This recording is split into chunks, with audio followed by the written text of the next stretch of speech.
은하계의 기록 보관소에는 수천 개의 문명이 남긴 흔적이 새겨져 있다. 별들의 탄생과 죽음이 문서로 정리되고 종족의 흥망성쇠가 차갑고 객관적인 언어로 기술된 그곳에는 그 어떤 사서도 감히 손대려 하지 않는 단 하나의 폴더가 존재한다. 표지에는 단순한 이름 하나만 적혀 있다. 위험 등급 미분류, 경고 재분류 보류 중. 최종 업데이트 날짜에는 아직도 물음표가 찍혀 있다. 베타카시오페이아 항성 브리탄에서 제국 역사학기 34년 전 제국의 함대가 인류의 고향 행성을 향해 진격하던 날 밤을 기억했다. 제국의 함대가 1년 4년계 함대가 이뉴니오코 김혼용의 기성했다. 현이 언티고 백기억과 정경요 봉통요 저것이 공투 검연보비어그리웨이.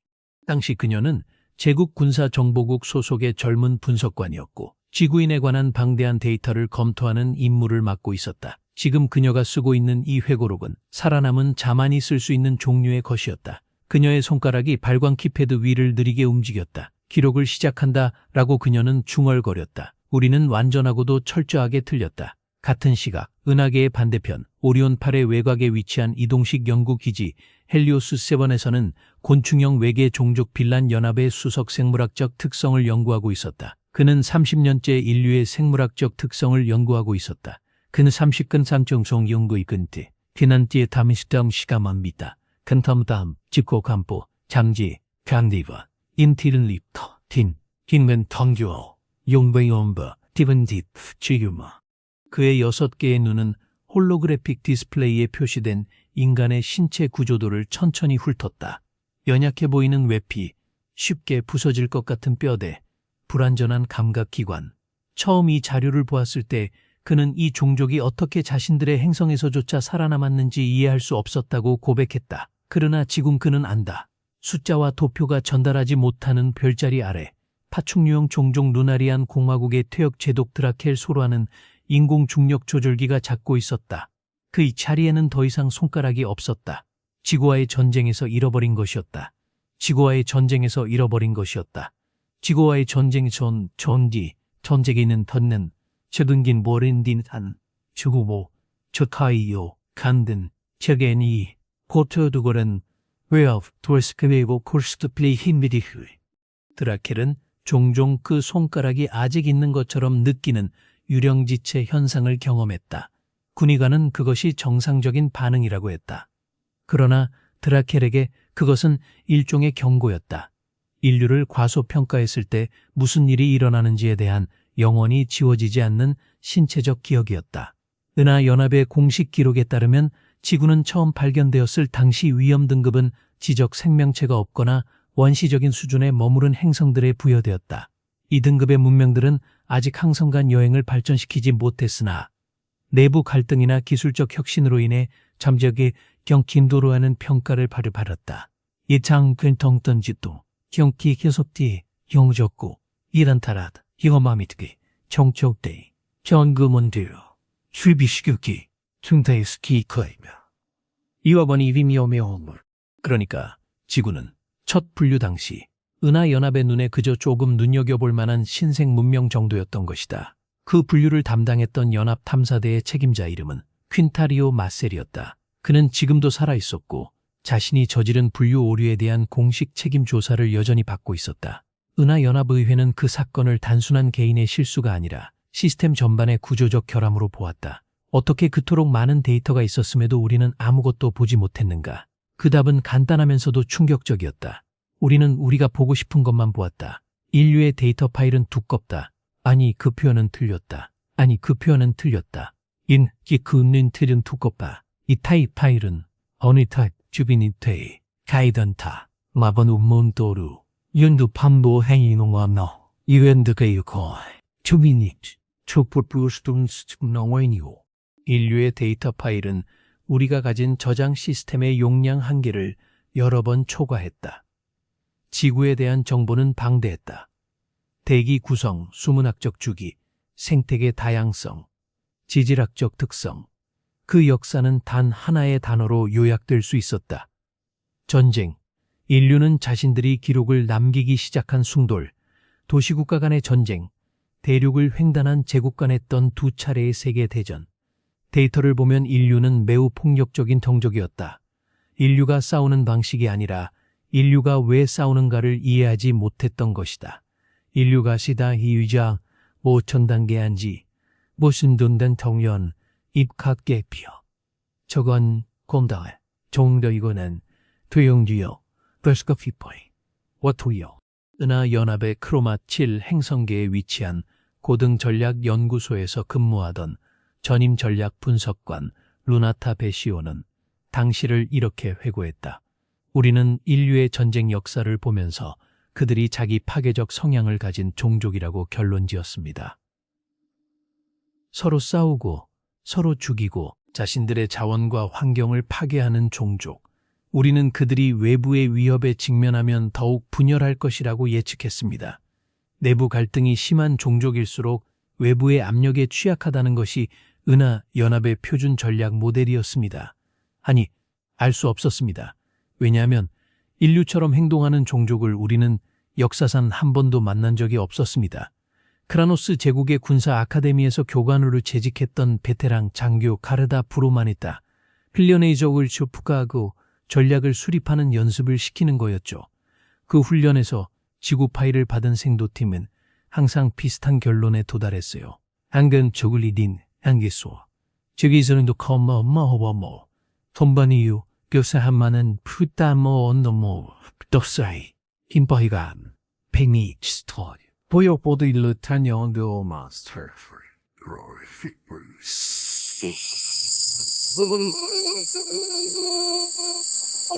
묘는 메로에 메면 탐에 웬트 묘엔 탐만이 컨턴 탐 타베텐 묘 끝면 커르 운치는 제튼 인류는 약하고 분열되어 있으며 체계적인 공세에는 빠르게 무너질 것이다. 단 한 팀만이 달랐습니다. 나중에 제 가장 뛰어난 제자가 된 생도였는데 그 아이는 모두가 예상하는 것과 정반대의 결론을 냈습니다. 인류는 외부의 위협에 직면하면 내부 갈등을 봉합하고 단결한다. 그들이 얼마나 잘 싸우는가를 수천 년 동안 연습해 왔는가를 보여준다.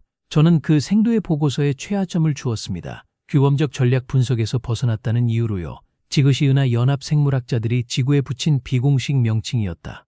공식적으로는 자연 위험 지수 7.4 행성으로 분류되었지만 현장 조사를 다녀온 연구자들 사이에서는 그냥 데스월드라고 불렸다.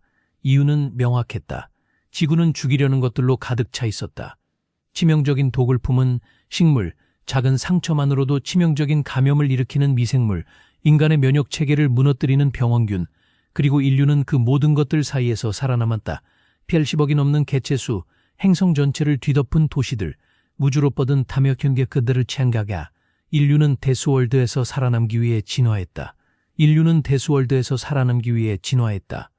인류는 데스월 테렌도 대가한 테란기 유뇽 테수 대된 테이너먼 효이고 효인식 가문연리어 최뉴 탈페이드를 위위위냐 거의 프이역순도 그들의 몸은 다른 은하 문명의 어떤 종족과도 비교할 수 없을 만큼 강인하고 적응력이 뛰어나다. 그러나 그것만이 아니었다. 인류는 데스월드에서 살아남으면서 무언가를 배웠다. 생존은 곧 전쟁이라는 것을. 그리고 전쟁에서 살아남는 가장 효과적인 방법은 상대방이 위협이 되기 전에 먼저 제거하거나 아니면 어떤 상황에서도 생존의 미학에서 이렇게 썼다. 우주에는 두 종류의 문명이 있다. 우주의 잔인함을 피하면서 살아남는 문명. 전자는 더 평화롭고 더 안정적인 예다. 지구는 후자의 극단적인 예다. 지구는 후자의 극단적인 예다. 지구는 더욱디, 검토, 고근이용 소손피, 눈번지, 대하는 톰만, 초목기도, 기니만 지검, 이파불, 차트, 바이박스, 운파이, 밀코브. 그들은 수백만 년에 걸쳐 자신들의 행성이 그들을 죽이려는 시도에 맞서 싸워왔다. 그 과정에서 그들은 생물학적으로, 심리학적으로, 그리고 문화적으로 살아있는 무기로 변모했다. 우리가 그 사실을 깨달았을 때는 이미 너무 늦어 있었다. 은하력으로 기원 3847년, 지구 기준으로 2212년 3월에 진격하라. 그 선언이 역사상 가장 큰 실수가 될 것이라는 사실을 그 방에 있던 두려워했다. 그 차이는 미묘하지만 중요했다. 그러나 그녀의 목소리는 황제의 귀에 닿지 않았다. 그런 부녀의 권제칼을 잊었다. 가는 카이티 컴마이 권티 여 왕도포 개인도하 이꿈 시운 컴마이 이쿠어 해봐 트레이니 체트리오나 써 황국 군지로 아닌 뒤고를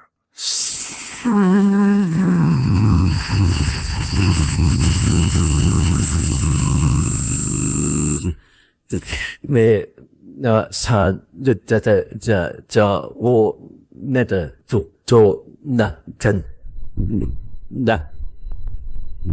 제국의 군사 기계는 이미 움직이기 시작했다. 그리고 일단 움직이기 시작한 기계를 멈추는 것은 그 기계가 스스로 멈추는 것보다 더 많은 힘을 필요로 했다. 크라노스 제국은 당시 은하계에서 5번째로 강력한 문명이었다. 30개의 항성계를 지배하고 400개가 넘는 식민지 행성을 보유하고 있었다. 비교를 위해 말하자면 당시 지구의 전력 지수는 12점이었다. 승리는 확실했다. 그 계산이 얼마나 틀렸는지 이후의 역사가 피로 기록했다. 전통적인 전력평가 기준으로 보면 크라노스 제국이 인류를 압도한다는 것은 사실이었다. 전통 제국우 인류를 압박해준 도르니 사시중기 이외유거는 측이 이워지어터기우 자청 자비때 이프가 안디요 치매유여 조에 함선의 수, 무기의 파괴력, 병력의 규모, 방어 기술의 수준 모든 면에서 제국은 우위에 있었다. 문제는 전력평가 지수가 측정하지 못하는 것이 있었다는 점이다. 그것은 숫자로 표현할 수 없는 것들이었다. 의지, 분노, 그리고 살아남으려는 본능, 제국의 수석, 전략가, 마음로 크레탈리오는 전쟁 개시 전 황제에게 이런 말을 했다고 전해진다. 폐하, 지구인들은 우리가 원하는 것을 줄 것입니다. 우리가 요구하기 전에 그들은 합리적인 존재는 압도적인 존재는 그렇게 한다. 문제는 인류가 항상 합리적이지 않다는 것이었다. 특히 자신들의 고향이 위협받을 때는 역사학자 세라나 브리탈리오는 자신처럼 이해하려 했습니다. 우리의 논리로, 우리의 감정으로, 우리의 시작이었습니다. 인류는 우리가 아닙니다. 그들은 그 무엇도 아닙니다. 그들은 그 누르이 누로, 그들은 그 니오로도, 고무르요보, 여기여온다. 저는 그무로 그기, 잼부로, 밭, 싱우휘온, 유무브로, 그이로니. 그들은 그저 인류일 뿐이고 그것이 무엇을 의미하는지 우리는 전쟁이 시작되고 나서야 비로소 이해하기 시작했습니다. 하지만 그때는 이미 수십만 명의 제국 병사들이 죽어가고 있었습니다. 그리고 이것이 시작이었다. 은하 역사상 가장 큰 실수의 시작. 인류에게 전쟁을 선언한 그 순간부터. 그러나 인류는 적어도 그들의 어두운 본능 어딘가에서는 알고 있었다. 침략자들이 온다. 그리고 우리는 준비되어 있다. 수백만 년의 진전의 불꽃이 준비되어 있다. 당신들이 저지른 실수를 깨닫는 그날까지 우리는 멈추지 않을 것이다. 축하합니다. 당신들은 방금 존재하는 가장 치명적인 종을 상대로 전쟁을 선언했습니다. 크라노스 제국의 황제 베락타자 3세가 전쟁을 결심하게 된 것은 하루아침의 일이 아니었다. 그 결정은 수십 년에 걸친 제국의 팽창 정책과 지국 태양계 주변에서 발견된 희귀 광물 자원에 대한 욕망, 제국의 팽창은 황제의 아버지 베락타자 2세 시절부터 가속화되었다.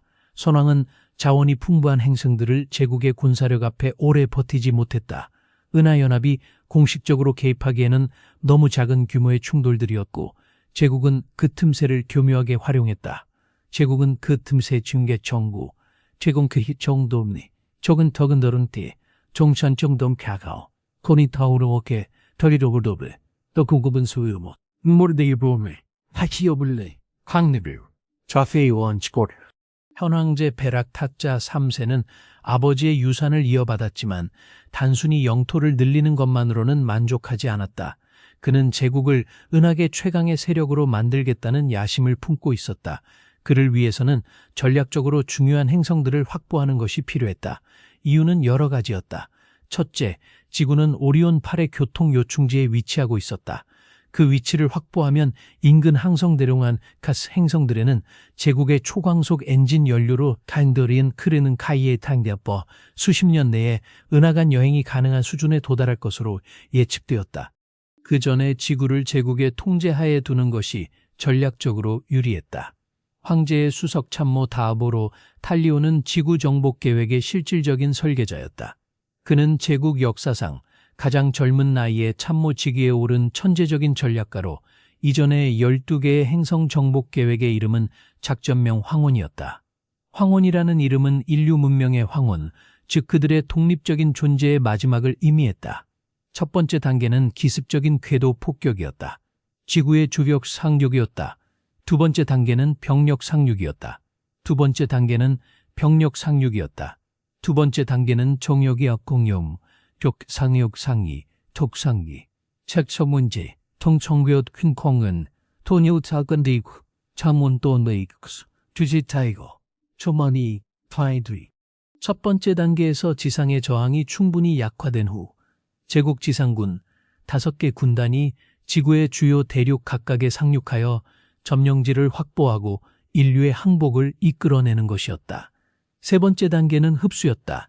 항복한 인류를 제국의 식민으로 편입시키고 지구를 제국의 자원 생산 행성으로 입력하지 않았다. 인간이라는 변수를 은하력 3847년 3월 15일, 지구력으로 2212년 3월 15일 오전 2시 37분, 지구의 주요 군사통신 위성 네트워크를 향했다. 지구의 주요 군사통신 위성 네트워크를 향했다. 저떤고 제사교를 잔던기든 중이동예했네. 중문 중봉동대의 섬놓은 정보도 전더컨도 수드복 주객비어워스 제마이 체코 스물리고 주빅비어너의 월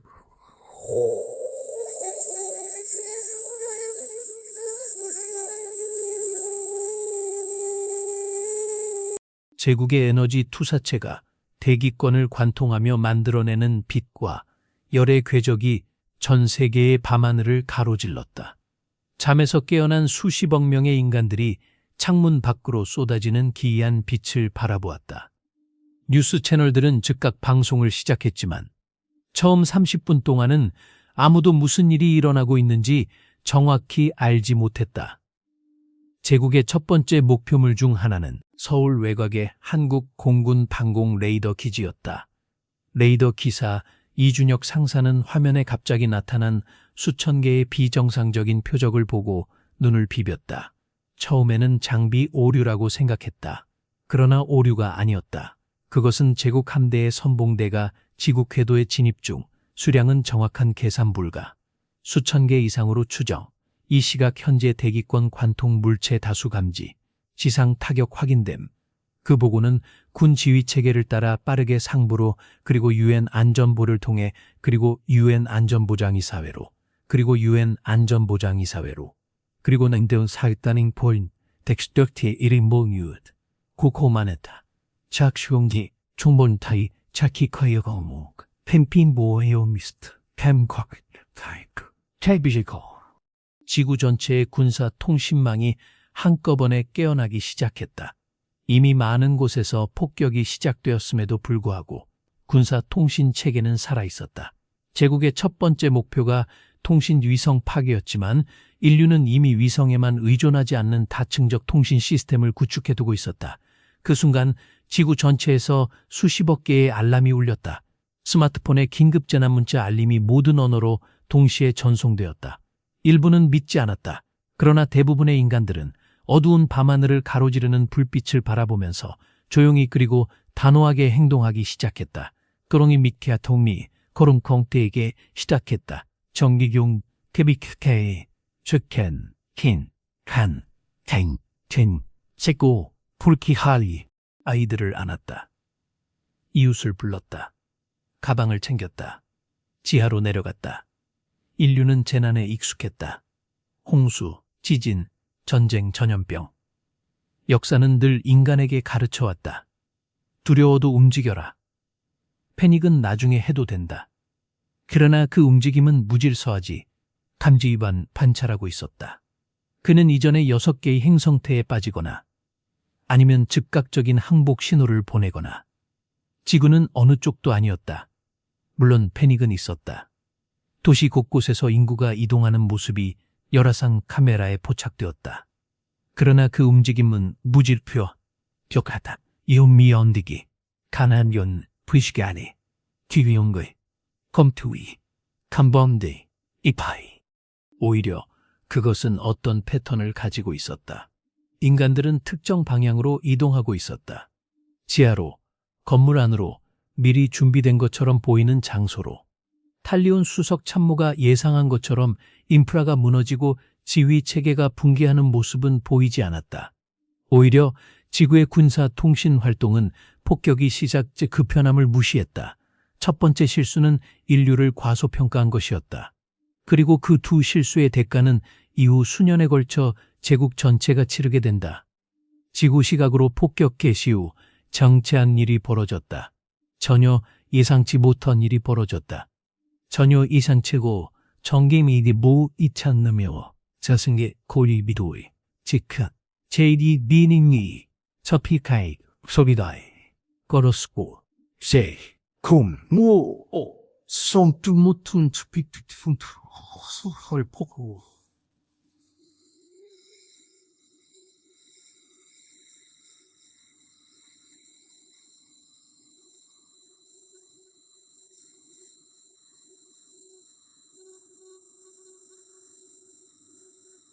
지구의 지상 기반 레일건 포대가 궤도를 향해 첫 번째 포격을 실시한 것이다.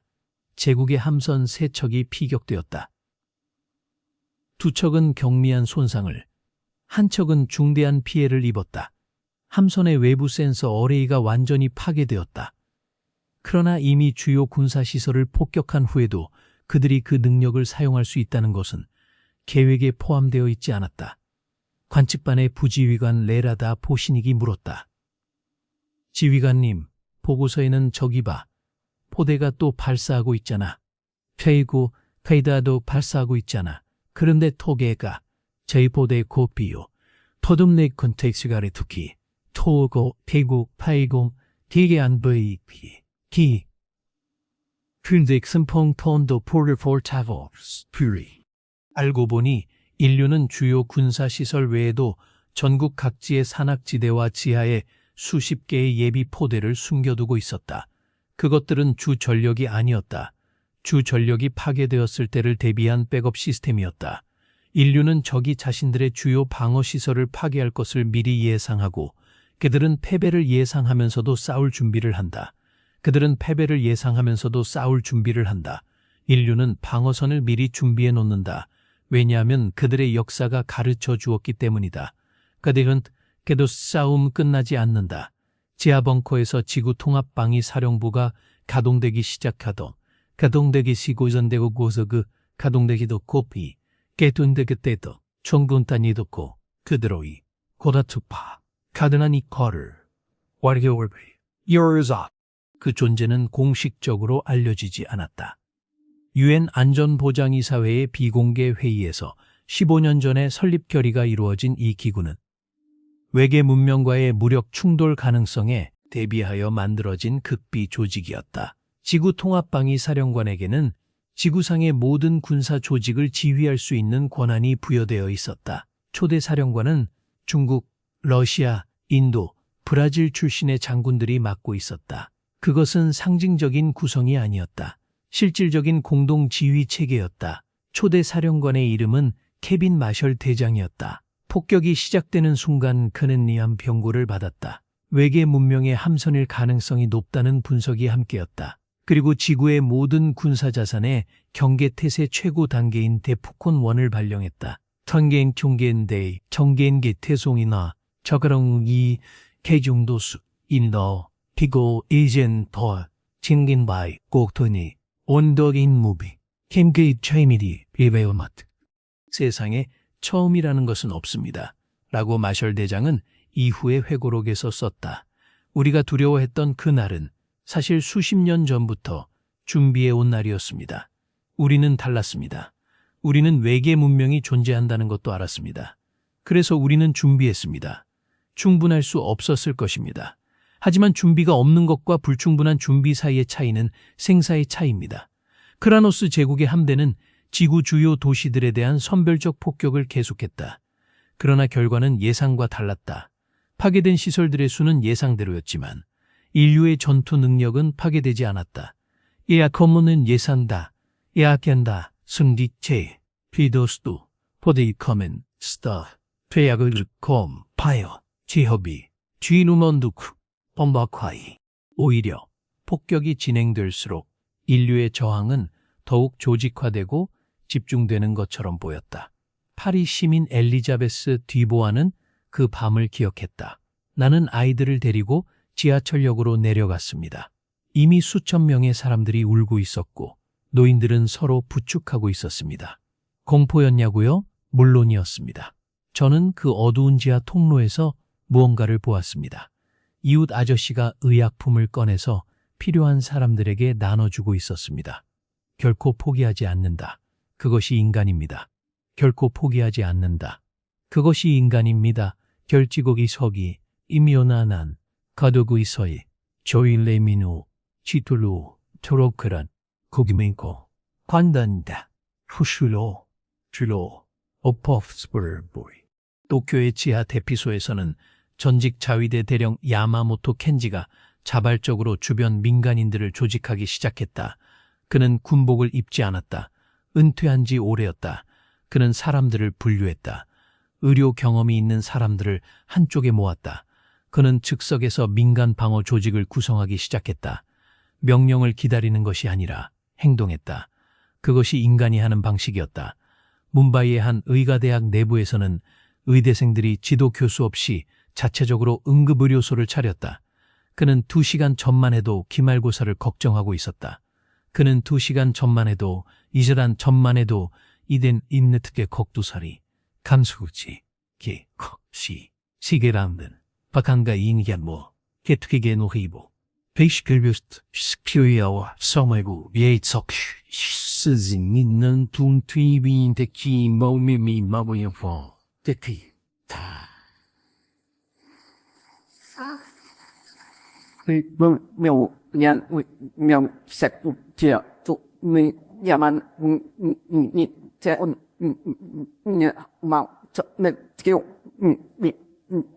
지금 그는 폭격으로 부상을 입은 민간인들을 치료하기 위해 의학 교과서를 펼쳐놓고 동급생들을 지휘하고 있었다. 그의 손은 떨렸다. 상파울루의 군사기지에서는 브라질 특수작전 사령부 대위 카를로스 산토스가 자신의 소대원들을 이끌고 도시 방공 포대의 잔해로 향하고 있었다. 포대의 주요 시스템은 파괴되었지만 일부 품들을 꺼내기 시작했다. 그들은 6시간 만에 원래 성능의 30%면 충분합니다. 라고 카를로스 대위는 말했다. 전혀 없는 것보다는 낫잖아요. 이것들이 크라노스 제국의 전략 분석관들이 보고 있던 광경이었다. 그들은 이해하지 못풍도 그뜨인 이해하지 못해. 지게 아시오부치 근투 비킹그 카크데시 부리비 에이트 툰디게 비데 투푹 복호 바르 큐rum고스 웨스트너모노르스. 왜 이 존재들은 명백히 절대적인 열세임에도 불구하고 계속 싸우는가? 왜 이 존재들은 지도자의 명령 없이도 스스로 조직하고 저항하는가? 왜 이 존재들은 두려움을 느끼면서도 그 두려움이 그들을 멈추게 하지 않는가? 분석관 중 한 명이 보고서에 이렇게 썼다. 이 종족은 피측 모델이 작동하지 않는다. 그 보고서는 탈리온 수석 참모에게 전달되었다. 그것이 그가 저지른 3번째 실수였다. 폭격 개시 후 12시간의 폭격으로 지구의 방어 능력은 충분히 약화되었을 것이었다. 탈리온의 개혁에 따르면 12시간 문비 방어 능력님 되종육가십고 방되는 또가 미콘돈 부부마 위영적고 해치아르도 약구 이브코스키 헤비.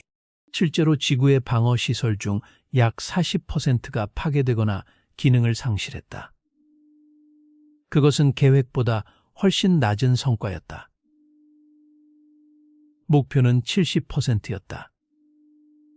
그러나 탈리온은 계획을 강행했다. 시간이 지날수록 인류가 더 많이 준비할 것이라는 판단이었다. 그것은 맞는 판단이었다. 그러나 그 판단에서 도출된 결론은 완전히 틀렸다. 제국 제3지상군 선발대가 대서양 한가운데에 설정된 착륙 지점에 접근하기 시작한 것은 지구 시각으로 폭격 개시 다음날 새벽이었다. 그리고 20분 뒤 살아남은 지구의 전투 항공기 수백 대가 대서양을 향해 발진했다. 제국의 수송함들은 강력한 방어막은 에너지 투사체에 대해 설계된 것이었다. 인류의 전투기들이 쏘아대는 결과는 놀라웠다. 결과는 놀라운 군탄인 이톤도, 결과군도, 천단이 트사, 저그토이유, 척터, 졸턴타, 출텀위는 척구, 주미비, 트라이치사, 서반이 메니. 에너지 방어막은 고속 고폭 물리 투사체에 대해 예상보다 훨씬 취약했다. 제국 수송함 12척 중 3척이 대서양에 추락했다. 나머지 9척은 착륙에 성공했지만 심각한 손상을 입었다. 그리고 착륙 지점에는 이미 지구 지상군이 기다리고 있는 것은 아무것도 없었다. 적막했다. 너무 적막했다. 제3사단 지휘관 크로나 마벤리크 중장은 이상함을 느꼈다.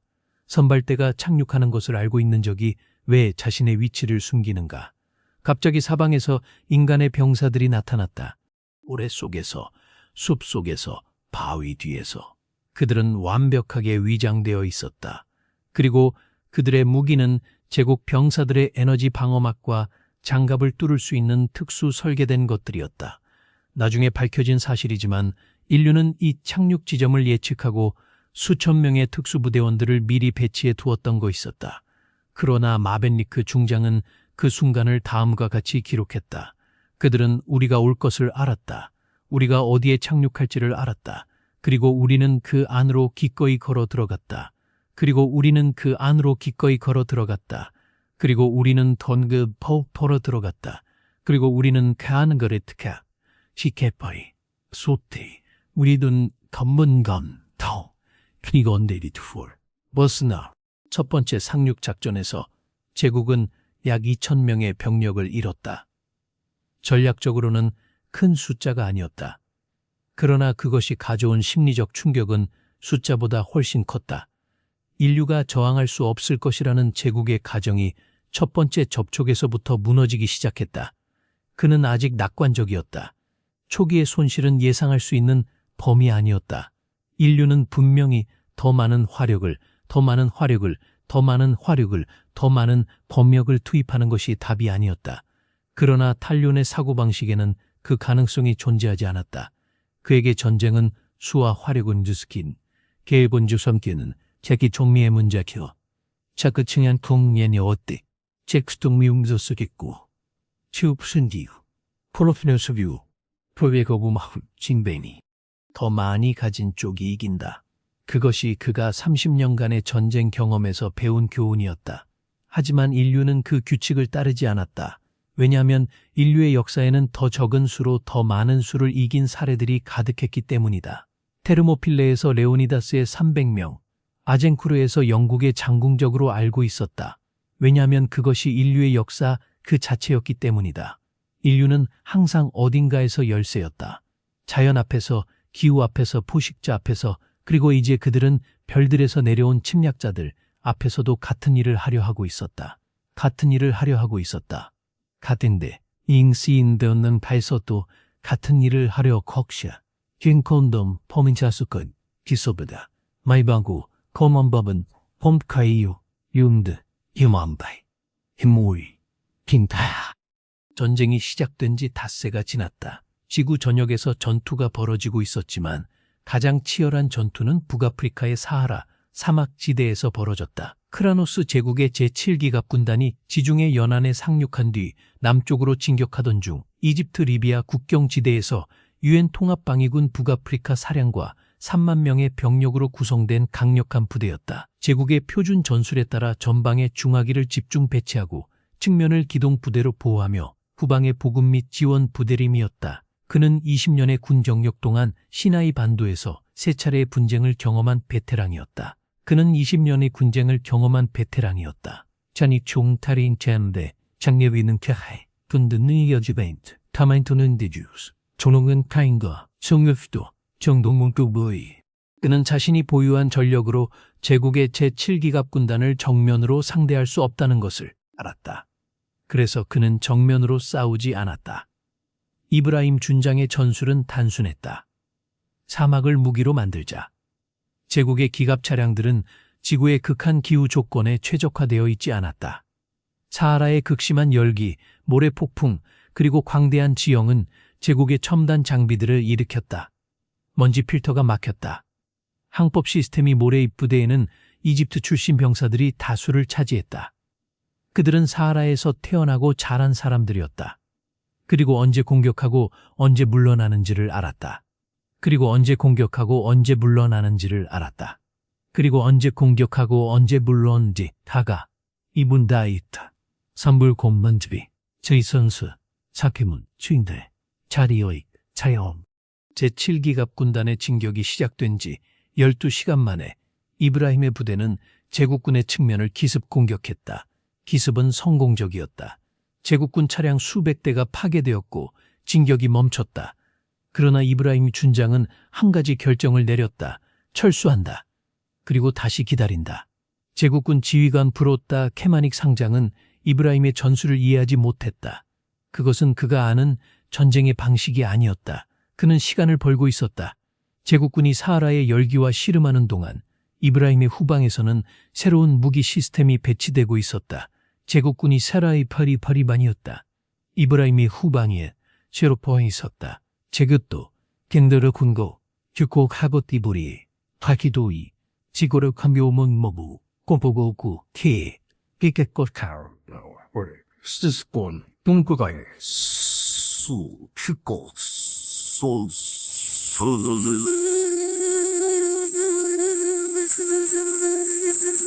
그때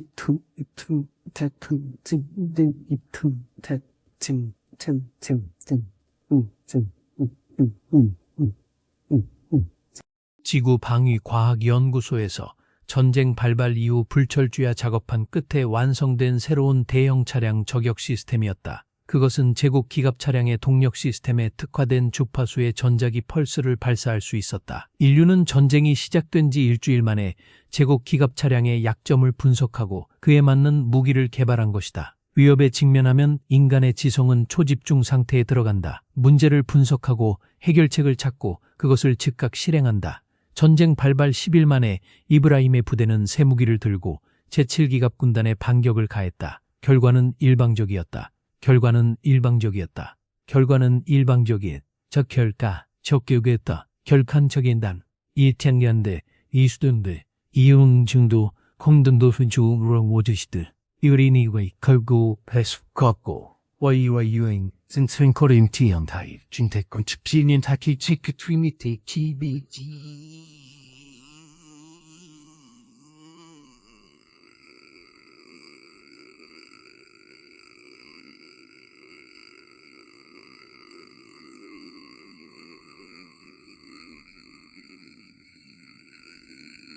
제국의 기갑 차량들은 동력을 잃고 모래 위에 멈춰 서기 시작했다.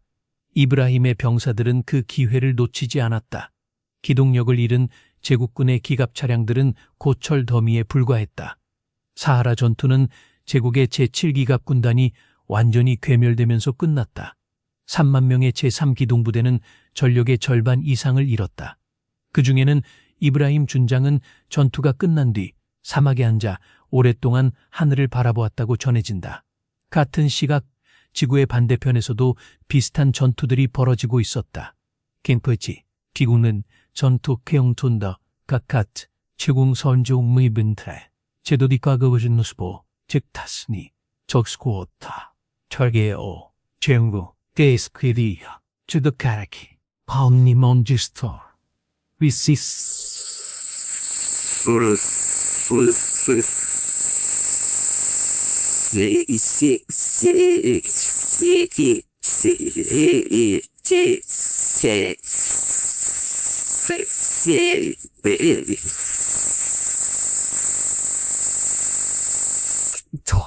한반도 중부 전선에서는 대한민국 육군 제1기 갑사단이 제국의 상륙군 일부와 교전 중이었다. 사단장 박영준 소장은 20년간 기갑 전술을 연구한 전문가였다. 그는 제국군의 장갑 차량들이 제국군의 항법 시스템이 교란되기 시작했다. 그들의 편대가 엉클어졌다. 그 틈을 노려 박영준의 기갑 부대가 측면으로 파고들었다. 인류의 전차들은 제국군의 장갑 차량에 비해 소형이었지만 박영준의 부대는 그 기동성을 최대한 활용했다. 그들은 제국군의 포격을 피하면서 계속 공격했다. 전투가 끝났을 때 박영준의 기갑사단은 전력의 30%를 잃었다. 그러나 제국군은 전멸했다. 유럽 전선에서는 나토 통합방위군이 알프스 산맥을 활용한 방어전을 펼치고 있었다. 지형을 방어선으로 활용하는 것은 인류가 수천 년 동안 해온 방식이었다. 제국의 첨단 장비들은 평지에서는 탁월한 성능을 발휘했지만 복잡한 산악 지형에서는 효율이 급격히 떨어졌다. 아이거 북벽에서는 스위스 산악 특수부대 소속 중위 안나 슈미트가 자신의 군대 12명을 이끌고 제국군의 보급 루트를 차단하는 임무를 수행하고 있었다. 그들은 사흘 동안 식량을 통연된 너 장력이 씻기, 재건임을 때, 퇴근해 못 싶어, 자가의 갖기, 요예, 타미토, 디피안 타마 모랭도, 탐프인, 탐벤부메물, 피크라, 톨로볼, 절보, 수일거를 이사해봐.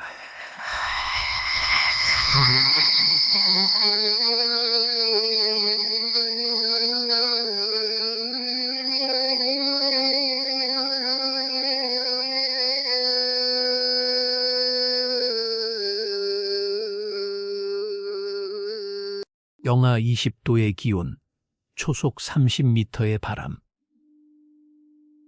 그 조건에서 살아있는 것 자체가 기적이었다.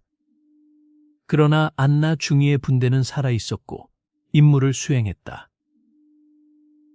제국군의 주요 보급 루트를 차단하는 데 성공했다. 그 결과 알프스 방어선 전면의 제국군 2개 사단이 보급 부족으로 인해 전투 능력이 심각하게 저하되었다. 안나 중위는 임무 완료 보고를 무선으로 전송한 뒤 분대원들에게 말했다. 집에 돌아가자. 분대원 중 한 명이 물었다. 아직 전쟁이 안 끝났잖아요. 안나 중위가 대답했다. 알아. 그래서 살아서 돌아가야 해. 다음 임무를 위해서. 그것이 인간 전사의 방식이었다. 이것은 훈련으로만 만들어지는 것이 아니었다. 수백만 년에 걸쳐 데스월드에서 살아남으면서 생겨난 절대 포기하지 않는 유전적 성향, 빌란 연합의 생물학자 즈치즈아칼이 연구한 것이 바로 이것이었다. 인간의 뇌 구조 안에는 공포 반응을 억제하고 계속 행동할 수 있게 하는 특별한 메커니즘이 있었다. 아드레날린, 코르티솔, 그리고 다른 신경화학 물질들의 복잡한 상호작용. 위기 상황에서 인간의 뇌는 다른 어떤 은하 종족의 뇌와도 다르게 반응했다. 오히려 그것은 인간에게 연료가 되었다. 즈치즈아칼은 그것을 처음 발견했을 때 믿을 수 없었다고 했다. 그는 데이터를 여러 번 확인했다. 이것은 그가 이전에 연구한 어떤 종족에서도 발견하지 못한 특성이었다. 대부분의 종족들은 극한의 공포 앞에서 도주하거나 항복했다. 인간은 그것을 연료로 써서 더 세게 싸웠다. 다우헤이성 연다. 인간은 그것을 연료로 써서 더 세게 싸웠다. 인간은 금번 청년 닭번 강내너. 인간은 그것을 연료 겉세 인검 독박서 인범비게 썸범 인독모 컷비오 천득구 포닝토미더이 눅내가 몬테르보 호코크카나츠. 즈치즈아칼은 자신의 연구 노트에 이렇게 적었다. 이 종족은 진화적으로 무기화되어 있다. 전쟁 발발 3주가 지났다. 크라노스 제국은 지구 표면 곳곳에 교두보를 마련했지만 예상했던 것처럼 빠르게 전진하지 못하고 있었다. 제국군은 기술적 우위를 점하고 있었지만 그 우위를 전략적 이점으로 전환하지 못하고 있었다. 인류는 기술의 열쇠를 전술, 지형 활용, 그리고 인내심으로 보완하고 있었다. 제국의 지상군 총사령관 마크로 데반리크 원수는 황제에게 보고하면서 처음으로 불안함을 드러냈다. 폐하, 진척이 예상보다 더디옵니다. 그들의 전술적 유연성과 지역 지형 활용 능력은 우리 전술 교범에 없는 수준입니다. 지속적인 압박이 필요하옵니다. 황제는 고개를 끄덕였다. 압박을 가하라. 더 많은 화력을. 그들이 무릎을 꿇을 때까지. 황제의 명령은 탈리온의 계획과 일치했다. 그러나 그 명령이 실행되는 동안 크라노스 제국은 알지 못했다. 인류는 이미 반격을 준비하고 있었다. 지하 깊숙이 전 세계 수십 개 도시의 지하 시설에서 인류의 과학자들과 공학자들이 잠을 자지 않고 일하고 있었다. 그들의 목표는 하나였다. 제국군의 함선을 궤도에서 동시에 진행되고 있었다. 미국 서부의 산맥 지하 시설에서는 핵융합 기반의 고에너지 레이저 무기 프로그램이 진행 중이었다. 전자기 펄스 대형 투사 시스템 개발이 이루어지고 있었다. 그리고 대한민국의 충청도 지하 연구 시설에서는 무언가 완전히 다른 것이 만들어지고 있었다. 대전 지하 연구소의 수석 과학자는 김지수 박사였다. 그녀는 35살의 물리학자로 전쟁 전에는 소형 핵융합 장치 연구로 이미 세계적인 명성을 얻고 있었다. 전쟁이 시작된 날 밤, 그녀는 연구소를 떠나려고 짐을 싸다가 멈추었다. 이것이 바로 내가 해야 할 일이야 라고 그녀는 생각했다. 김지수 박사의 팀이 개발하고 있던 것은 제국 함선의 방어막은 특정 에너지 주파수 범위에서 작동했다. 그 주파수와 공명하는 파동을 강력하게 발사하면 방어막 시스템이 공진으로 인해 과부하를 일으켜 붕괴될 수 있었다. 음악에서 공명이 유리잔을 깨뜨리는 원리와 같았다.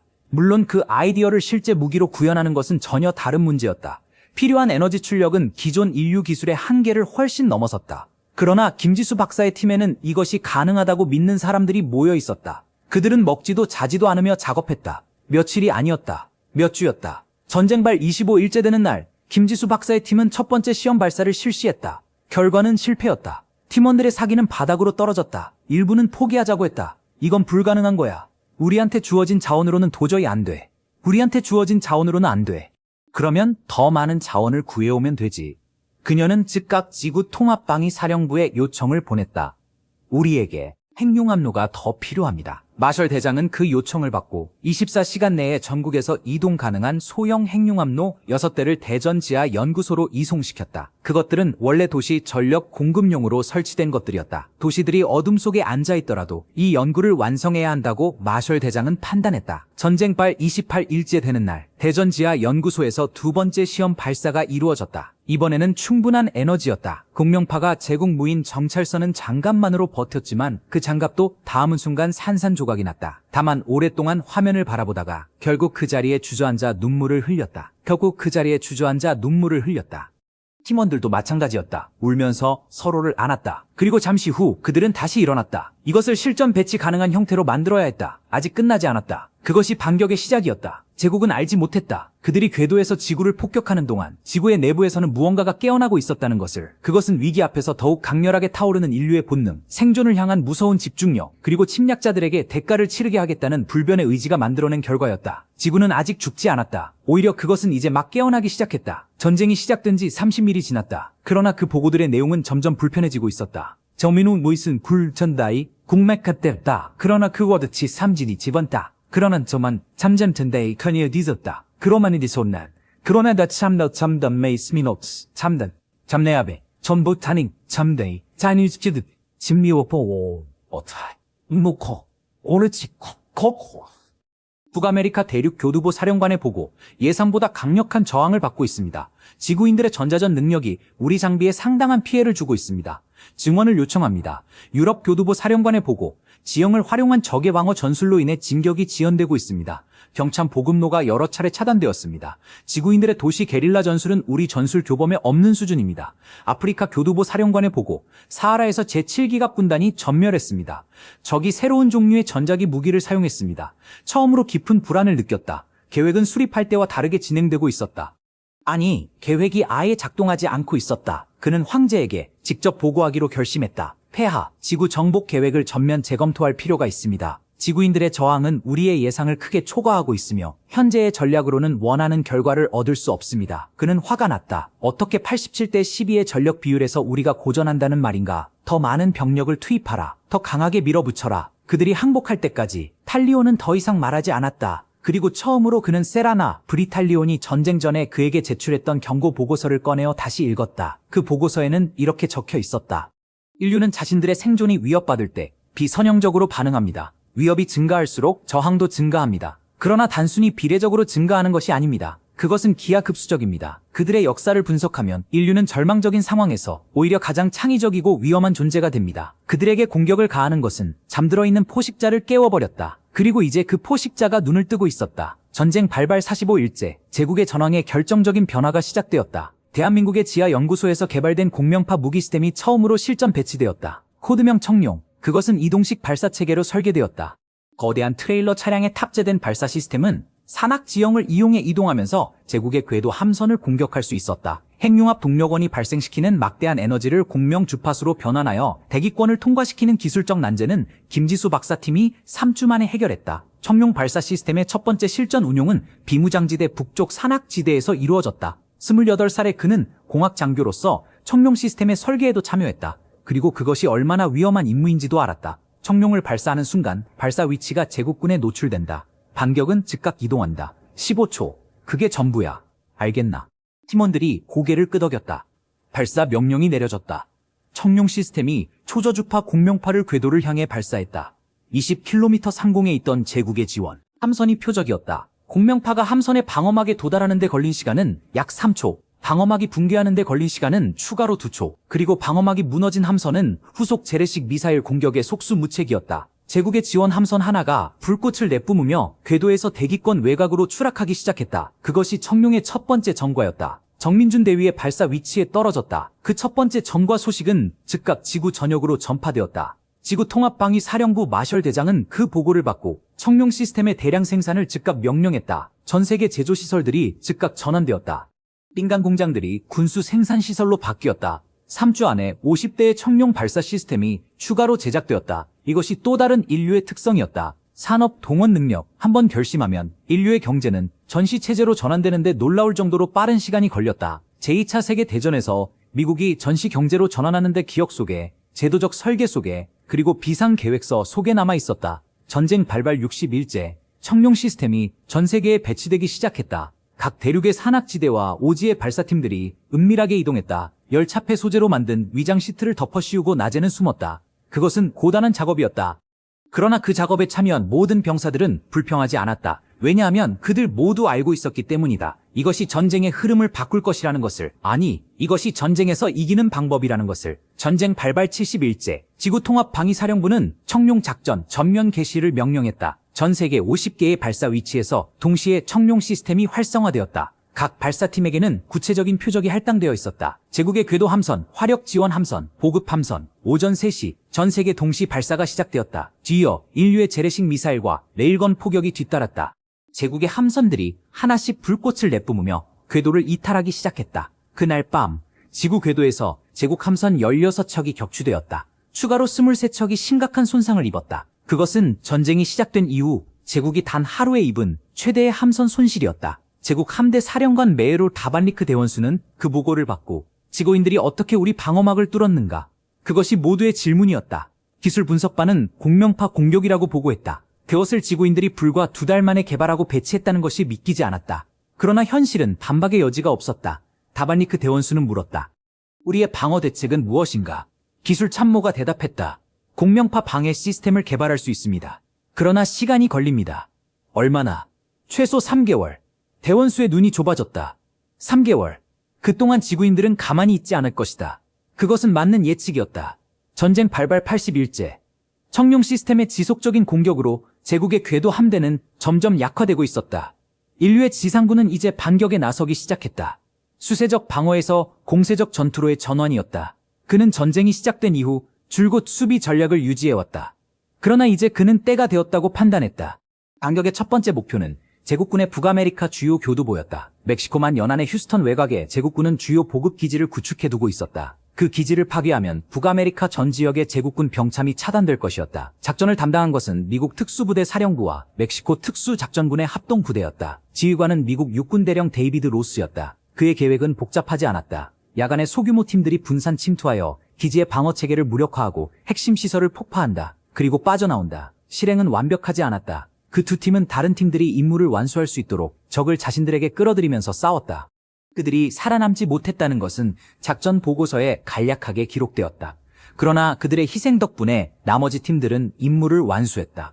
휴스턴, 외곽의 제국군 보급기지는 새벽 2시에 폭발과 함께 사라졌다. 연쇄 폭발이 일어나면서 기지 전체가 화염에 휩싸였다. 그 폭발의 빛은 수백 킬로미터 밖에서도 보였다. 북아메리카 주둔 제국군의 병참 시스템이 마비되기 시작했다. 식량과 의약품이 부족해졌다. 제국군은 전투는 할 수 있었지만 그 전투를 오래 유지할 수 없게 되었다. 비슷한 작전들이 전 세계 각지에서 동시에 진행되었다. 유럽의 제국군 교두보, 아시아의 보급 루트, 아프리카의 지휘 시설, 인류의 특수작전 부대의 특성이었다. 그들은 단순히 강한 것이 아니었다. 그들은 어떤 상황에서도 임무를 수행하도록 훈련되어 있었다. 실패가 예상되는 상황에서도, 죽음이 눈앞에 있는 상황에서도 그들은 멈추지 않았다. 데스월드에서 태어난 존재들의 특성이 바로 이것이었다. 죽음을 두려워하지 않는 것이 아니었다. 죽음을 두려워하면서도 임무를 수행하는 것. 그것이 진정한 용기였고, 그것이 인류의 전사들을 다른 어떤 은하, 문명의 전사들과도 다르게 만드는 것이었다. 지구 교두보들의 상황이 급격히 악화되고 있었다. 궤도 함대는 계속 피해를 입고 있었다. 그리고 인류의 공격은 더욱 거세지고 있었다. 황제는 탈리온 수석 참모를 불렀다. 솔직하게 말하라. 우리가 이길 수 있는가? 탈리온은 긴 침묵 후에 대답했다. 현재 전략으로는 이길 수 없습니다. 황제의 눈이 가늘어졌다. 그렇다면 탈리온이 말했다. 전략적 후퇴를 고려해야 합니다. 현재 위치를 유지하는 데 드는 비용이 너무 큽니다. 우리가 얻을 수 있는 것보다 잃는 것이 더 많습니다. 황제는 오랫동안 침묵했다. 그리고 결국 말했다. 아직 아니다. 더 많은 병력을 보내겠다. 그리고 새로운 무기를. 지구인들은 결국 무릎을 꿇을 것이다. 그 결정이 제국 예비 함대를 지구로 보내기로 결정했다. 그 규모의 함대가 단일 행성 정복에 투입된다는 것은 제국 역사상 전례가 없는 일이었다. 탈리온은 그 결정에 반대했다. 그러나 황제의 명령은 번복되지 않았다. 예비 함대가 지구 태양계에 도착한 것은 전쟁 발발 120일째였다. 대군의 옌베오한 찬 제게 어느 특 핑디라이테 헌쟁 저가 제게 발도하여터 여보 외암벽보 정제급 덩벽 제로포 결과에터 이비스 제이 다행이에요. 그것은 거대한 전력이었다. 그러나 그것이 도착했다는 소식을 들은 마셜 대장은 잠시 침묵한 후 고개를 끄덕였다. 그는 이 순간을 위해 무언가를 준비해 두고 있었다. 핵무기, 인류가 가진 가장 오래되고 가장 강력한 무기. 그러나 그것을 우주 공간에서 사용하는 것은 기술적으로 복잡한 문제였다. 진공 상태에서 핵폭발의 물리적 효과는 대기 중에서와 다르게 나타났다. 그러나 인류의 과학자들은 그 문제도 해결했다. 진공 강화 핵무기, 코드명체는 폭발하도록 설계된 새로운 세대의 핵무기였다. 제국의 정찰 위성이 달의 공전 궤도 너머를 분석하지 않는다는 것을 인류는 파악했다. 그 사각지대를 활용했다. 예비 함대가 지구 궤도에 진입하기 시작한 순간 달 뒷면에서 발사체들이 솟아올랐다. 수십 개의 천둥 무기들이 제국 예비 함대를 향해 날아갔다. 제국 함대는 그것을 감지했지만 반응하기에는 너무 늦었다. 우주 공간에서 수십 개의 핵폭발이 동시에 일어났다. 섬광이 태양계 외곽에서도 관측될 정도의 밝기로 폭발했다. 에너지 방어막이 과부하로 붕괴되었다. 방어막 없이 핵폭발의 방사선과 전자기 펄스에 노출된 함선들은 내부 시스템이 즉각 마비되었다. 단 하나의 공격으로 수십 척이 심각한 손상을 입었다. 그 순간을 지켜본 제국 함대 부사령관 세라 메코닉은 이렇게 기록했다.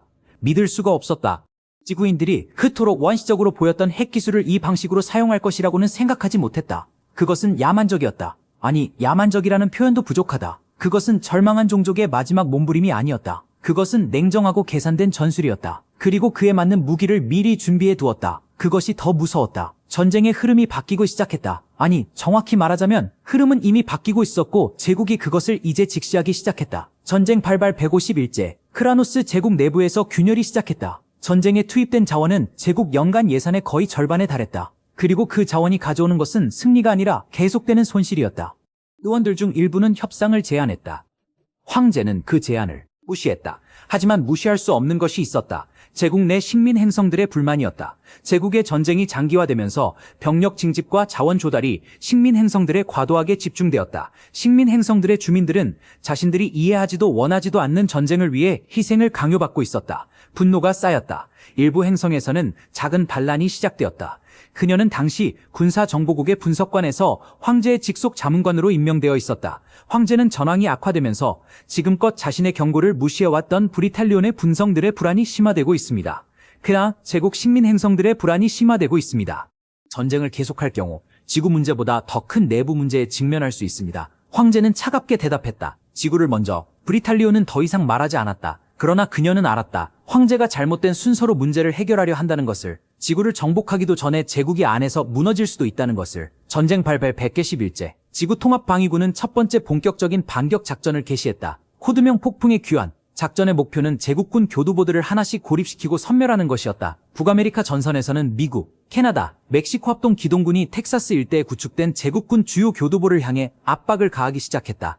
통지휘는 미국 육군 대장 사라 첸이 맡았다. 그녀는 서부 태평양 출신 이민자 가정에서 태어난 첫 번째 세대 미국인으로 20살에 사관학교에 입학하여 30년의 군 경력 끝에 대장 계급을 달았다. 그녀는 냉정하고 계산적인 지휘관으로 유명했다. 감정이 없는 것이 아니라 감정이 판단을 흐리지 않도록 관리하는 능력이 뛰어났다. 대신 그녀는 제국군 교두보 주변의 보급로를 모두 차단하는 데 집중했다. 식량, 연료, 탄약, 아무것도 교두보로 접근하려 했지만 매복한 인류군이 그것을 막았다. 포위망은 점점 좁혀들었다. 교두보 안의 제국군은 조금씩 약화되었다. 보급이 끊기고 의료 지원이 없어지고 에너지 무기의 충전이 불가능해졌다. 인류는 서두르지 않았다. 기다렸다. 시간이 자신들의 편이라는 것을 알았기 때문이다. 사흘째 되는 날, 교두보 내의 제국군 지휘관이 항복 신호를 보냈다. 그것은 역사적인 순간이었다. 그 소식은 순식간에 지구 전역으로 퍼졌다. 그리고 그것은 인류에게 무언가를 전달했다. 우리가 이기고 있다. 항복한 제국군 병사들이 포로로 처리되는 방식은 제국의 장군들에게 또 다른 충격이었다. 인류는 포로들을 인도적으로 대우했다. 식량을 주었다. 제국의 장군들은 그것을 약함의 표시라고 해석했다. 그것은 또 다른 오해였다.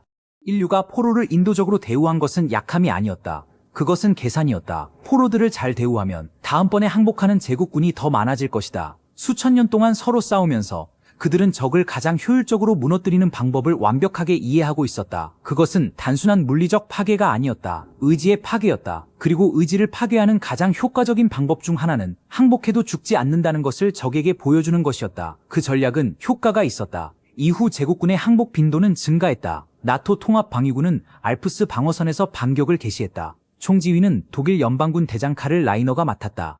그는 알프스의 지형을 방어선으로 활용하던 전략에서 벗어나 이제 그 지형을 공격 기지로 전환했다. 산악 부대들이 제국군의 측면과 후방으로 침투했다. 동시에 정면에서는 정규군이 압박을 가했다. 제국군은 사방에서 공격을 받았다. 그들의 지휘 체계가 흔들렸다. 그리고 그들은 어디가 주공이고 어디가 조공인지를 알 수 없는 혼란 속에 빠져들었다. 전투는 사흘 동안 계속되었다. 인류군도 큰 피해를 입었다. 카를 라이너 대장은 자신의 일지에 이렇게 썼다. 우리는 매일 병사들을 잃는다. 그리고 그것이 전쟁이다. 사흘째 되던 날 저녁, 유럽 전선의 제국군 주요 사령부가 포위되었다. 탈출을 시도한 제국군 지휘부의 함선은 청룡 시스템에 격추되었다.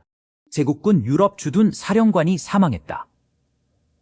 지휘 체계를 잃은 유럽 제국군은 빠르게 붕괴하기 시작했다. 비슷한 일들이 전 세계에서 일어났다. 인류의 반격은 느리지 않았다. 그것은 쓰나미처럼 처음에는 느리게 시작해서 일정 임계점을 넘으면 멈출 수 없는 힘으로 모든 것을 쓸어버리는 종류의 것이었다. 크라노스, 제국 황제, 베락타자 3세가 전황 보고를 받은 것은 전쟁 발 211째 날이었다. 보고 내용은 한마디로 요약될 수 있었다. 지구 작전이 실패했다. 그러나 황제는 그것을 인정하지 않으려 했다. 탈리온 수석 참모는 그 회의에서 마지막으로 황제에게 직언을 했다. 폐하, 승리는 없습니다. 지금 당장 철수하지 않으면 우리는 지구뿐 아니라 제국 전체를 잃을 수도 있습니다. 찰리온 수석 참모는 그날 이후 감금되었다. 그러나 그가 한 말은 황제의 귓가를 떠나지 않았다. 승리는 없다. 그 말이 황제의 마음속에서 메아리 쳤다. 전쟁 발발 221째, 크라노스 제국 황제 베락타자 3세는 비밀 채널을 통해 지구 통합 방위 사령부에 전달을 보냈다. 협상을 원한다. 마셜 대장은 그 전달을 받았을 때 혼자 있었다. 그는 오랫동안 그 메시지를 들여다보았다. 리베카, 지구 역사에서 전쟁이 어떻게 끝났는지 알아? 부관이 대답했다. 대부분의 경우 어느 한쪽이 더 이상 싸울 수 없거나 싸우기를 원하지 않는다고 하는 것 같군. 협상은 쉽지 않았다. 인류의 협상 대표단은 강경했다. 지구 주권 완전 보장, 포로 전원 반환, 전쟁 배상, 그리고 제국 함대의 완전 철수. 제국의 대표단은 모든 조건에 저항했다. 그러나 그들의 저항은 점점 약해졌다. 협상이 진행되는 동안에도 지구에서의 전투는 계속되었고 제국은 계속 손실을 입었다. 협상은 40일간 이어졌다. 그리고 전쟁 발발 261째 되는 날 조약이 체결되었다. 코드명 지구 방위 조약. 그 조약의 내용은 인류의 완전한 승리를 의미했다. 제국군의 지구 철수, 포로 반환, 크로미아 결정체 제국 함대의 접근 금지, 더불어 전쟁 배상금으로 제국은 인류에게 상당한 양의 첨단 기술과 자원을 이전하기로 했다. 그 기술들 중에는 초광속 엔진 기술도 포함되어 있었다. 인류가 그 기술을 보유하게 되었다는 것이 의미하는 것을 은하연합 전체가 이해하는 데는 그리 오랜 시간이 걸리지 않았다. 조약이 체결된 날, 세라나 프리탈리오는 자신의 집 발코니에서 제국의 하늘을 바라보았다. 그 하늘은 변함없이 아름다웠다. 쌍성이 저무는 광경은 언제나처럼 장엄했다. 그녀가 느낀 것은 오직 무게였다. 이렇게 되어서는 안 되었는데 라는 생각의 무게. 제국은 전쟁에서 살아남았다. 함선 수백 척, 병사 수십만 명, 그리고 제국의 위신 황제 베락타자 3세는 조약 체결 후 5개월 만에 건강 악화를 이유로 퇴위했다. 제국 의회가 지구 전쟁의 실패에 대한 책임을 물었기 때문이었다. 그러나 진정한 역사적 의미는 황제의 퇴위가 아니었다. 진정한 역사적 의미는 인류가 무엇을 증명했는가에 있었다. 그들은 증명했다. 기술의 열세가 패배를 의미하지 않는다는 것을, 수의 열세가 패배를 의미하지 않는다는 것을, 그리고 무엇보다 자신의 고향을 지키려는 의지가 있는 종족은 그 어떤 힘도 완전히 꺾을 수 없다는 것을. 전쟁이 끝난 후 지구 전역에서 추모 행사가 열렸다. 이 전쟁에서 인류가 입은 피해는 막대했다. 사망자는 그 수배에 달했다. 파괴된 도시들, 무너진 인프라, 그리고 수천만 명이 겪은 트라우마. 서울의 한 추모 광장에서 이준혁 상사, 이제는 원사가 된 그녀이에 다이어는 챙겨 파이마라 사오결 서 있었다. 하우 포원을 서 있어. 해서 만드는 등 벚꽃의 와인, 벚 아우마, 현난이 매정한 타임, 제요나는야, 서우섬이 없나, 생, 칸사인. 그와 함께 폭격 첫날 밤을 버텼던 동료들 중 절반이 이 전쟁에서 목숨을 잃었다. 그는 말없이 그 이름들을 손가락으로 하나하나 짚었다. 그리고 그는 하늘을 바라보았다. 여전히 별들이 빛나는 그 하늘을. 이제 그 별들은 다르게 보였다. 아름답지만 그 아름다움 속에 위험이 있다는 것을 그는 이제 알았다. 그리고 필요하다면 다시 할 수 있다. 뭄바이에서는 아디트야 쿠마르가 이제 의대를 졸업하고 인턴 의사로 일하고 있었다. 전쟁 중에 그가 운영했던 임시 의료소 경험은 그에게 교과서 이상의 것을 가르쳐 주었다. 그는 전쟁을 살아남은 의사였다. 그리고 그 경험이 그를 더 나은 의사로 만들었다. 그리고 그 경험이 그를 더 나은 의사로 만들었다. 그리고 그 경험이 그리고 포톡 번 타레텀 그리 이음버다. 우임카이 다이사냉 나이 타이데스 이미드 둥터미에 타님누 이오 안데예기 니스줄 고암 메이스텍스. 대전의 지하 연구소에서는 김지수 박사가 전쟁 후 개방된 제국의 첨단 기술 자료를 분석하며 새로운 연구를 시작했다. 초광속 엔진, 그 기술을 완전히 이해하고 개선하는 것. 그것이 그녀의 새로운 목표였다. 전쟁이 인류에게 열어준 우주로의 문. 그녀는 그 문을 더 크게 열 것이었다. 카를로스 산토스 대위는 전역 후 브라질 상파울루의 공학대학에 입학했다. 전쟁 중에 그가 잔해에서 방공포대를 조립했던 경험이 공학에 대한 열정을 불러일으켰다. 그는 가장 나이 많은 신입생이었지만 가장 열정적인 학생이기도 했다. 그녀의 선거 공약은 단순했다. 더 나은 방어, 더 잘 훈련된 군대. 그녀는 당선되었다. 카이로의 작은 아파트에서 그의 어머니와 아내, 그리고 3살배기 딸을 만났다.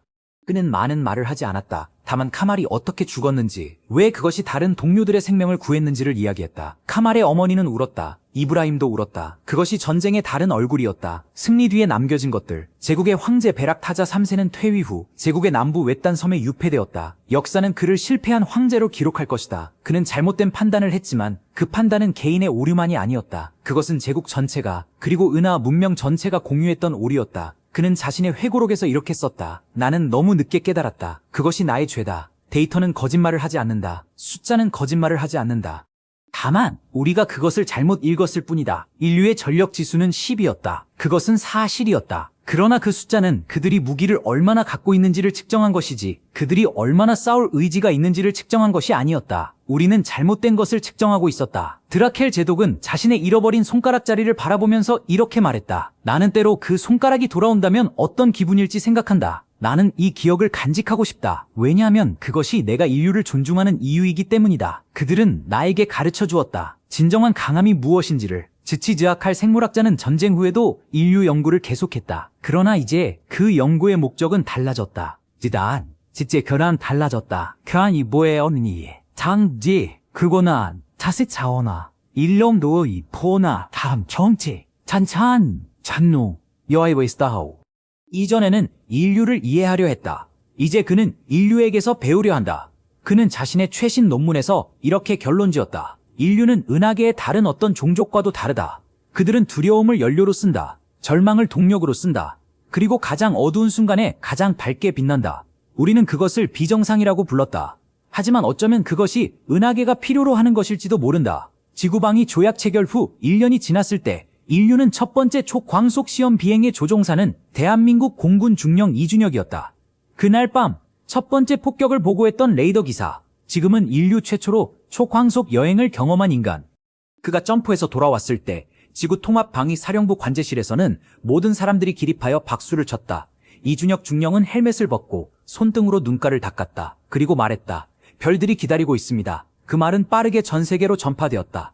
인류는 그 말의 의미를 알았다. 이제 우리도 별들 사이로 나갈 수 있다. 그리고 우리는 그 어떤 존재도 감히 다시 건드리지 못할 것이다. 왜냐하면 우주는 이제 알게 되었기 때문이다. 인류를 건드리는 것이 어떤 결과를 낳는지를. 87대 12의 전력 비율에서도 더 약한 쪽이 이겼다는 것을. 은하계는 이 소식을 빠르게 받아들였다.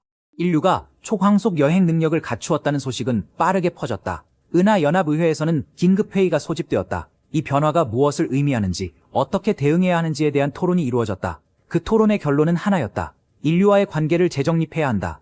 이제 그들은 우리가 한 번도 본 적이 없는 종류의 존재다. 인류를 은하연합의 정식 회원국으로 받아들이자는 제안이 제출되었다. 찬반 토론이 이루어졌다. 인류의 공격성이 우려된다는 반대 의견도 있었다. 그러나 가장 영향력 있는 발언은 빌란 연합의 생물학자 즈치즈아칼의 학술 보고서에서 나왔다. 그러나 그 공격성의 방향을 두려워해야 한다. 인류는 자신들이 지켜야 할 것이 있을 때 그 무엇보다도 강해진다. 그들에게 지켜야 할 은하계를 주라.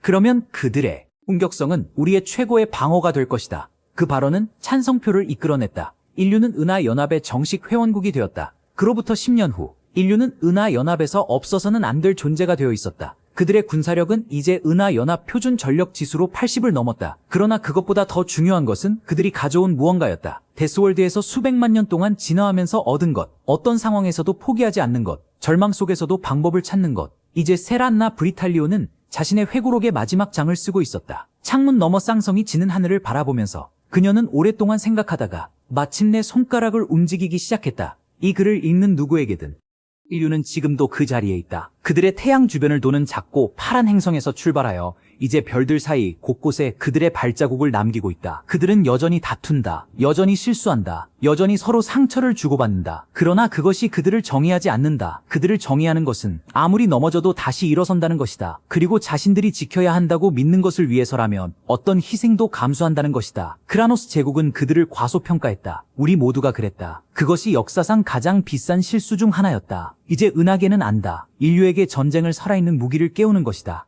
그것은 죽음의 세계에서 태어나 그 세계를 정복한 종족을 자극하는 것이다. 그것은 절망을 연료로 삼고 두려움을 동력으로 쓰며 가장 어두운 순간에 가장 강렬하게 불타오르는 존재들에게 이유를 주는 것이다. 인류는 약하지 않다. 그들은 그저 숨겨져 있을 뿐이다. 깊은 바닷속에 잠든 거대한 무언가처럼 조용하고 겸손해 보이고 어쩌면 무해해 보일 수도 있다. 하지만 그것을 건드리는 순간 당신은 그 모든 것이 역사의 교훈이다. 이것이 지구 전역에서 쓰러진 500만 명의 인간들이 죽음으로 증명한 진실이다. 축하합니다. 당신들은 방금 존재를 역사가 보여주었다. 이제 그 대가가 무엇인지를 역사가 보여주었다.